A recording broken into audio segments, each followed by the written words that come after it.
Et bonsoir Jean Libon, soyez le bienvenu sur TV5 Monde. C'est un plaisir de vous recevoir à nouveau. Bonsoir Pascal. Bonsoir. Pascal Bongo qui nous a rejoint. Striptease, votre émission culte à la RTBF, je le disais, fête ses 40 ans.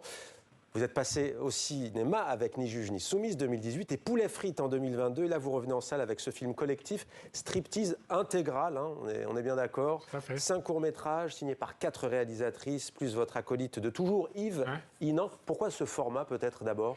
Mais en fait, c'était l'idée de départ.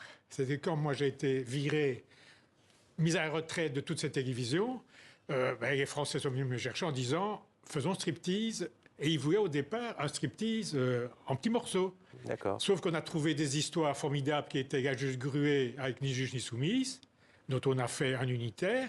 Et alors après, on devait faire ceci, sauf qu'il y a eu le Covid.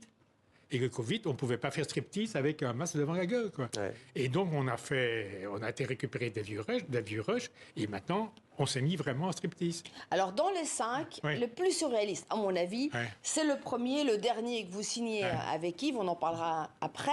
Le premier, c'est une immersion de Stéphanie De Smet dans les influenceuses qui sont à Dubaï et qui posent. On regarde un extrait, on en parle juste après. Les filles ne savaient pas, je les ai piégées. Ici, c'est un quartier uniquement d'hommes. Ça veut dire que là, depuis tout à l'heure, en fait, quand les mecs qui viennent nous prendre en photo, c'est parce qu'en fait, ils n'ont pas l'habitude de voir ça. C'est un peu gênant. Superstar. Hi, everybody. Pakistanais, voilà. Yes. Gros, Pakistanais. T'as des facettes et le frérot. Non, toi, t'as pas de facettes, toi.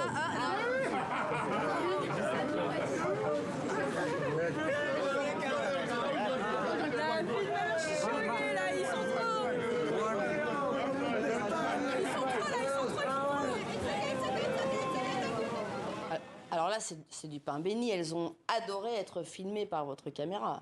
Ben, elles ne comprenaient pas. Au départ, elles n'y croyaient absolument pas que d'abord que le documentaire au cinéma, ça n'existe pas dans leur esprit. Et donc, on les a amenés au bureau pour leur montrer qu'il y avait des gens qui travaillaient, qui faisaient des films, etc. quoi. Et en fait, elles n'y croient parce que pour eux, le cinéma, c'est tout de suite. Comme elles se filment, c'est tout de suite sur les réseaux sociaux. Ouais. Donc, qu'on travaille, qu'on prenne du temps, qu'on monte tout ça et qu'on met de la musique et qu'on monte tout ça, c'était un truc incompréhensible. C'est surréaliste, ouais. Alors, ça fait 40 ans que vous faites du striptease sociétal, finalement. Vous effeuillez les familles... L'anthropologie.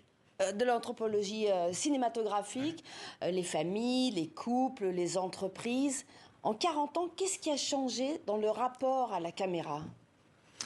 Ben, les gens, ils ont peut-être une plus grande méfiance. Je crois que les journalistes, quelque part, on n'a pas bonne presse. Hein. Il y a quand même eu quelques dérives qu'on connaît tous. Et donc, les gens se disent toujours, ils sont malhonnêtes. Donc, c'est difficile, c'est quand même... Ils ont peur de quoi? D'être trahis? Oui, c'est ça, qu'on fasse un enfant dans le dos. Et en plus, il y a ce problème d'argent. Il se dit, le cinéma, combien ça coûte, qu'est-ce qu'on va avoir? Moi, j'ai jamais payé personne. Donc, je dois quand même un peu les convaincre qu'ils travaillent pour rien. Parce que si on commence à les payer, ils deviennent des comédiens. Bien sûr. Et donc, moi, je ne joue pas ce jeu-là, quoi. Alors, le dernier court-métrage, c'est vous qui l'avez fait avec Yves Inan. Donc, c'est un plan fixe sur un médecin légiste qui fait une autopsie quasi en direct. Un vrai médecin légiste en direct. Et puis qu'il y a une deuxième vie.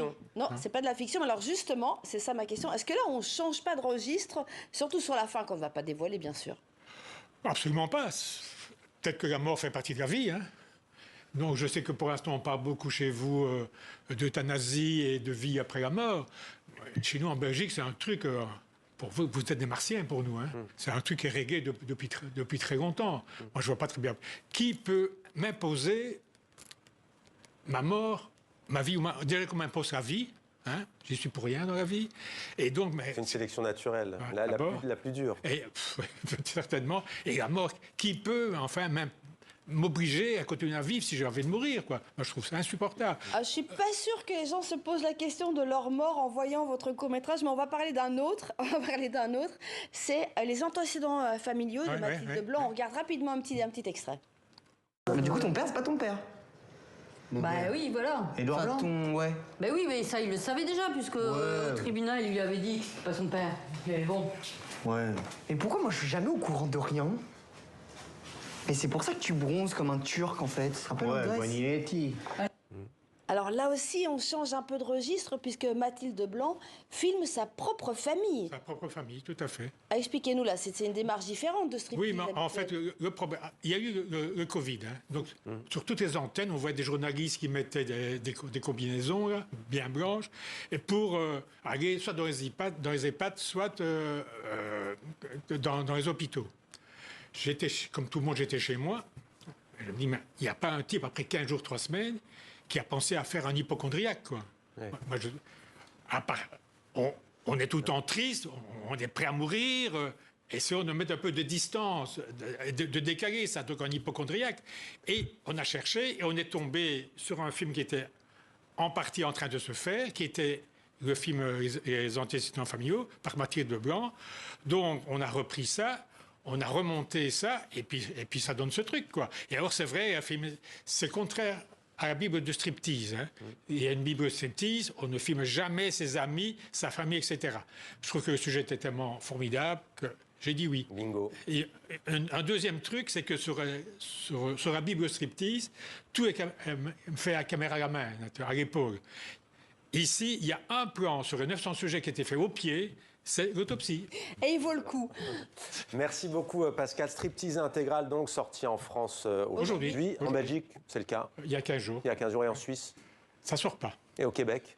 Pas encore. J'ai eu un festival à Montréal. Un festival à Montréal. Merci, Pascal, et merci à vous, Jean Dumont, d'avoir été avec nous.